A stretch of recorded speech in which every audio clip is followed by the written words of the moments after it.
जनचेतना चैनल चित्रकूट से। मैं हूँ इस समय मानिकपुर ब्लॉक अंतर्गत लक्ष्मीपुर गांव में। आप देख पा रहे होंगे साहब, मीटर लिए हुए हैं भाई साहब। इनकी प्रॉब्लम ये है कि आज तक मतलब हमारे यहाँ लाइट नहीं आई हुई है। देख पा रहे होंगे इनका किस तरह घर है, और इनके यहाँ मीटर ठुक गया है, आज तक लाइट इनकी नहीं लगी है। और इनका कहना है कि हमारा बिल भी आ गया है और कोई सुनने वाला नहीं है कि लाइट लगी है कि नहीं लगी। हम लोग कई बार अधिकारियों के पास सूचना भी दिए हैं कि हमारा देख सकते हैं साहब, बिल आ रहा है, हमारा लोगों की मतलब लाइट नहीं फंसी है और फिर भी बिल आ रहा है। कितना बिल आया है आप? एक बार आया था 5,000 और अभी फिर एक जो लाइट मैन है उसने बोला था आपका भी बिल आ गया है। मैं कहा कहाँ से बिल आ गया, मेरा तो मीटर मैंने समेट के रख दिया पूरा, जब लाइट ही नहीं है तो काहे का बिल। तो उसने बोला कि आप पहाड़ी जाइए और वहाँ से आप बताइए, लेकिन यहाँ जो हम बिल मांगते हैं वो आपको देना पड़ेगा, लगेगा। तो मैं कहा सर मेरे पास ये मीटर है, तार है, आप ले जाओ, मुझे ज़रूरत नहीं है। मैं क्या करूँ, जब मेरे जब जब से लगा गया अभी लाइट इसमें आई ही नहीं मेरे मीटर में, देखिए उसी तरह रखा है। तो सर आज तक आपका कहना है कि आज तक मीटर तो लग गया पर इसमें लाइट कहीं ना कहीं नहीं चालू हुई है। आपका क्या नाम है? मेरा नाम लवकुश है। तो इन लौकुश का कहना है कि आज तक मीटर ठोक गए पर इसमें लाइट की सप्लाई आज तक भी नहीं चालू हुई और इनका 5,000 बिल चालू हो गए। देख सकते हैं हमारे प्रदेश में किस तरह अधूरा काम हो रहा है, आधा अधूरा। उनको लाइट भी नहीं पर्याप्त से मिल रही है और जुड़ी भी नहीं लाइट। मेरा मकान भी झोपड़पट्टी बनी थी, उसमें मैंने ईंटा पाथने चला गया था, वो भी गिर गया था। यही घर है जो जो गिर गए हैं। आइए घर तो देख पा रहे होंगे, यही घर है इनका। इसी में ये लोग रहते हैं, अपना किसी तरह जीवन यापन करते हैं। ईंटा पाथने का काम कर रहे हैं आप? यहाँ ईंटा पाथने का काम बहुत दिन से कर रहा हूँ, क्योंकि मैं परिवार नियोजन वो गरीबी रेखा के नीचे जीवन यापन कर रहा हूँ। तो मजबूरी है कि कुछ कर्जाएं हो गए थे मेरे, जो शादी ब्याह किया था, बहन का भी शादी किया था, उसको घर द्वार कर दिया था। तो ईंटा पाथ पाथ करके फिर मुझे दिक्कत आ गई, तो मैं घर नहीं बना पाया, उसी में लगा रहा शादी ब्याह में। देख सकते हैं साहब, कब तक आखिर इस तरह के गरीबों को आखिर कब तक सुनवाई होगी और कब तक इस तरह ध्यान दिया जाएगा इनके। इनका कहना कि हमारे पास एक भी खेती नहीं है और हम लोगों को आवास भी नहीं, कोई ध्यान देने वाला नहीं, आवास भी नहीं मिल पा रही। कई सालों से हम लोग परेशान हैं। कितनी आपकी खेती, आपके पास कितनी होगी? मेरे पास खेती नहीं है, एक भी नहीं। एक भी खेती नहीं है। और आवास के लिए किसी से कहें हैं? मैंने आवास के लिए बहुत जो पर्चा जमा करने के लिए कहा था, मैंने पर्चा जमा किया था, पंचायत भवन गया था भौरी पे, लेकिन वहाँ कई बार मैंने जमा किया, कोई सुनाई नहीं है।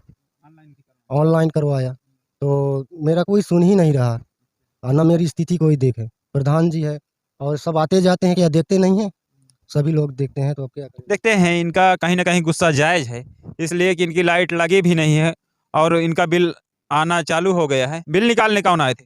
वो आया था एक जो वायरमैन था, उसी ने कहा था आपका बिल, वो पर्ची दिया था। तो उनको दिखाया नहीं है कि साहब देख लीजिए हम। गया था, मेरी घरवाली लेके इसी बोरी में बंद करके, फिर कैंप पड़ा था भौरी पे, मैंने गया था, मेरी घरवाली गई थी, मैं परदेश में था। तो वो बोला कि आप यहाँ से कुछ नहीं होगा, आप कर भी जाइए, वहाँ से कनेक्शन कटवाओ, ये करो वो करो।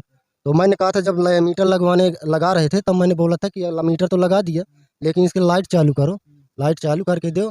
तो बोला यार यहाँ खंभे नहीं है, यहाँ पोल नहीं है, और यहाँ लाइट कैसे हम लगाएं, तो मैं को ये मीटर को लेते जाओ ना साथ में, मुझे नहीं है ज़रूरत। वो बोले ज़बरदस्ती में चले गए लगा करके। देख तक सकते हैं साहब, आखिर कब तक गरीबों की सुनी जाएगी? आखिर कौन सुनेगा गरीबों की? बेहाल है, इसी तरह हर गांव से लमसम बेहाल है गरीब लोग। मीटर तो लगा दिया गया है पर आज तक खंभे के पोल नहीं आज पास इनके लगे हैं, लाइट नहीं है। किस तरह कहाँ से जोड़े अपनी लाइट? तो कब से आप लोग परेशान हैं? कम से कम 18 साल, 17-18 साल से परेशान हूँ। लाइट के लिए कब से परेशान? लाइट जब से आई है यहाँ लक्ष्मीपुरवा में, तभी तभी से तो मीटर बटे हैं। तो सब जब से अब लाइट का कोई फ़ायदा नहीं, अब बिल आने लगा। कहाँ रहते हैं आप लोग? लक्ष्मीपुरवा में। नहीं, यही आवास है आपका कि और कहीं रहते? नहीं, यहीं यहीं आवास है, लेकिन मैं दूसरे के झोपड़पट्टी बना करके, आइए देखिए वहाँ भी दिखाऊंगा। वो मैंने झोपड़पट्टी में रह रहा हूँ, क्योंकि यहाँ मैं अकेला पड़ जाता हूँ थोड़ा, परिवार लेकर के रात में। तो दिन में आप वहाँ चले जाते हैं, रात में वहाँ चले जाते हैं? रात में वहाँ चला जाता हूँ, दिन में अपने यहीं रहता हूँ। इसी तरह जीवन यापन कर रहे हैं। जीवन गरीबी रेखा के नीचे जीवन यापन कर रहा हूँ, बस राशन मिल रहा है। इनका नल किस तरह से ध्वस्त पड़ा हुआ है। इन लोगों का कहना है कि 2-3 साल से हम लोगों का नल ध्वस्त पड़ा हुआ है और कोई देखने वाला और कोई सुनने वाला भी नहीं हम लोगों की। और हम पानी की समस्या बहुत ज़्यादा है इन लोगों को, और ये पानी बहुत दूर से लाते हैं, तब इनको मतलब दिक्कत होती है। बताएं। यहाँ साहब ये नल मेरा बिल्कुल रिबोर हो गया था। मैं कई बार प्रधान जी के कहा था, लिस्ट बना करके दिया मेरा नल बनवा दो।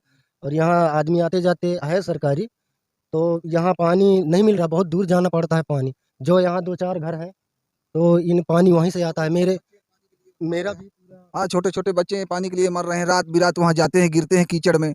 1 किलोमीटर पानी को जाना पड़ता है। ये नल लगा है तो रिबोर है, इसको 3 साल हो गया बिगड़े। आज तक कोई अधिकारी यहाँ देखने भी नहीं आ रहा। हम लोग कह रहे हैं, वो सुनते भी नहीं है। क्या करें, अब पानी के लिए मर रहे हैं। अब पानी तो हम किसी तरह तो जीवन बिताएंगे, क्या करें। लगातार इसी तरह 3 साल से लगातार आपका चलता जा रहा है। कब कब रिबोर हो गया है? ये 3 साल गर्मी में हो गया था।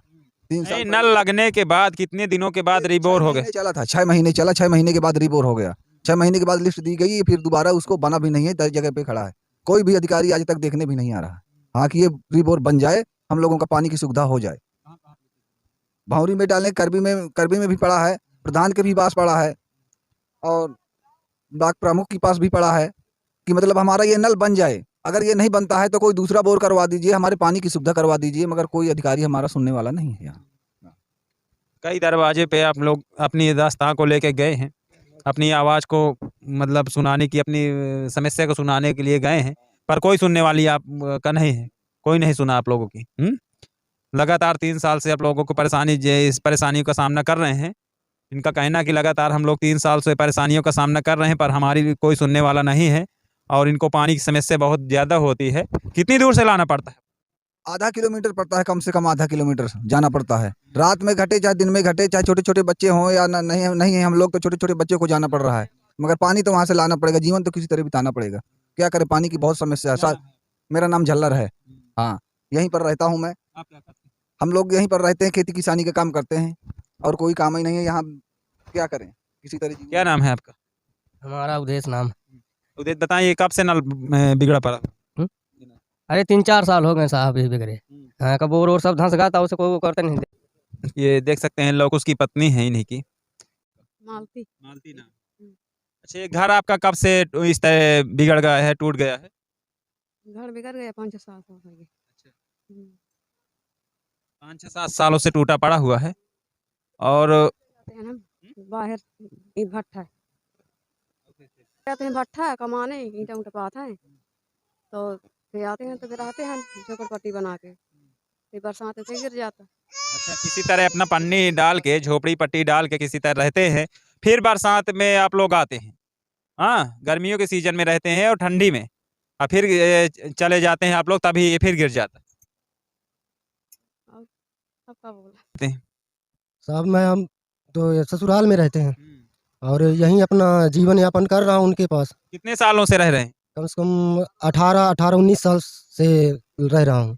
और मैं जब चला जाता हूँ भट्ठा पे काम करने। क्या अब ससुराल वाले आपके यहीं रखने के लिए आपको जमीन दे दिए हैं कि ऐसे रह रहे हैं? नहीं, मुझे जमीन दिए हैं कि घर बनाने के लिए। बनाने के लिए, तो मैंने बनाया था, तो वो बार बार गिर जाता है। कभी बच्चे बैठे पड़े रहते हैं, तो कभी हमारे ऊपर दुर्घटनाएं भी आ सकती है। गिर जाता है जब पानी बरसता है, ये मिट्टी का तो है, और ऊपर झोपड़पट्टी में देखिए रह रहा हूँ।